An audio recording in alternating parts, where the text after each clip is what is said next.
এই যে হলো আর্জেন্টিনা, আমাদের আন্তর্জাতিক বইমেলা, যাকে বলে এক ছাদের তলায় সব রকম বই পাওয়া। এখানে বই খুঁজে পাবেন না এমন কিন্তু কোনো রেকর্ড নেই। নামাস্তে লিভিংয়ে আপনাদের সকলকে স্বাগত।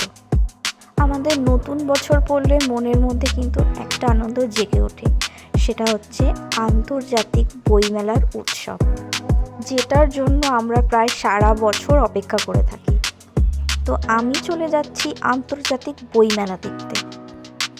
বইমেলাতে যেতে হলে আপনাদেরকে আসতে হবে বিধাননগর স্টেশনে। আপনারা বিধাননগর স্টেশনে নেমে সাবওয়ে দিয়ে হেঁটে গিয়ে রোডের দিকে গেলে বইমেলা করে অসংখ্য অটোও থাকবে, বাসও থাকবে। সেখান থেকে আপনাদের সোজা নামিয়ে দেবে বইমেলাতে। খুব সহজ রাস্তা ধরেই আপনারা বইমেলাতে পৌঁছে যেতে পারেন। বইমেলা প্রতি বছরের মতন করুণাময়ীতেই হচ্ছে। বইমেলার বিশেষ আকর্ষণ আর্জেন্টিনা।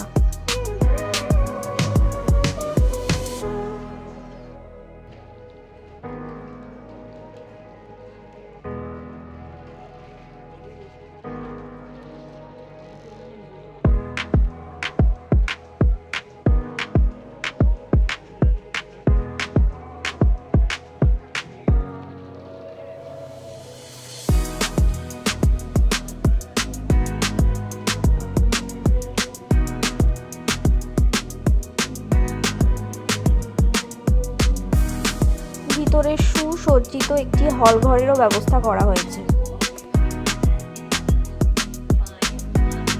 বইপ্রেমীদের কাছে বইমেলাটা যেন একটা উৎসব, যেখানে আপনারা একই ছাদের তলায় সব রকমের কালেকশন আপনারা পেয়ে যাবেন।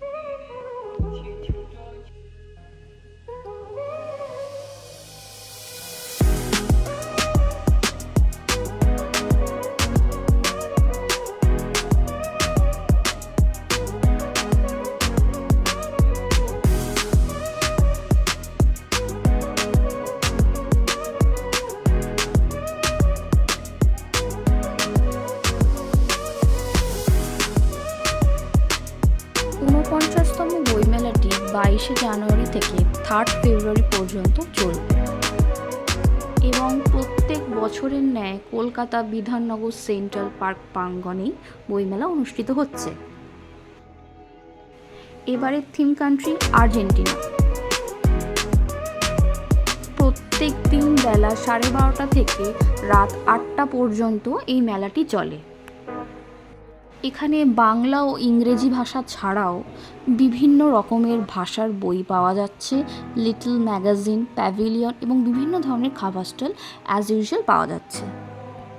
এবছরের বিশেষ আকর্ষণ আর্জেন্টিনার আদলে তৈরি তোরণ, প্রফুল্ল রায় ও প্রতুল মুখোপাধ্যায়ের নামে তোরণ এবং শতবর্ষে ভূপেন হাজারিকা এবং সলিল চৌধুরীর নামে বিশেষ আয়োজন।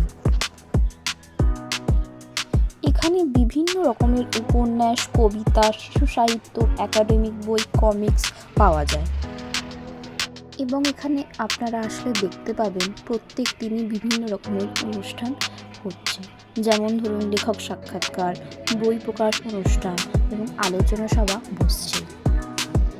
এছাড়াও রয়েছে হস্তশিল্প, আর্ট ও ফটোগ্রাফি প্রদর্শনী। এছাড়া খাবারের স্টল তো আছেই। এই মেলায় প্রতি বছর প্রায় 1 কোটির বেশি মানুষ আসে। এটি শুধুমাত্র বই কেনার জায়গা নয়, বরং কলকাতার সবচেয়ে বড় সাংস্কৃতিক অনুষ্ঠানগুলোর মধ্যে একটি। আর মেলার সময় বিশেষ করে বাস সার্ভিসগুলোর সুবিধা পাওয়াতে মেলায় আসা এখন খুব সহজ। শেষ কথা এটাই বলবো যে কলকাতা আন্তর্জাতিক বইমেলা শুধুমাত্র একটি বইমেলা নয়, এটি বাঙালির সংস্কৃত, সাহিত্য, শিক্ষার পরিচয় বহন করে। আর এই মেলা বেশি স্পেশাল তার কারণ এগুলো সাধারণ মানুষের জন্য সম্পূর্ণ উন্মুক্ত এবং উৎসবের মতন পরিবেশ সৃষ্টি করে।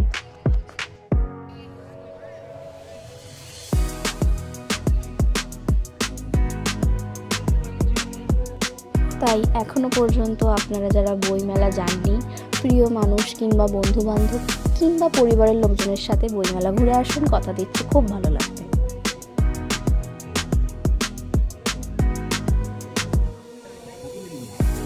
ভিডিওটা ভালো লাগলে ছোট্ট করে প্লিজ একটা লাইক দেবেন আর চ্যানেলটাকে সাবস্ক্রাইব করতে ভুলবেন না। Thanks for watching.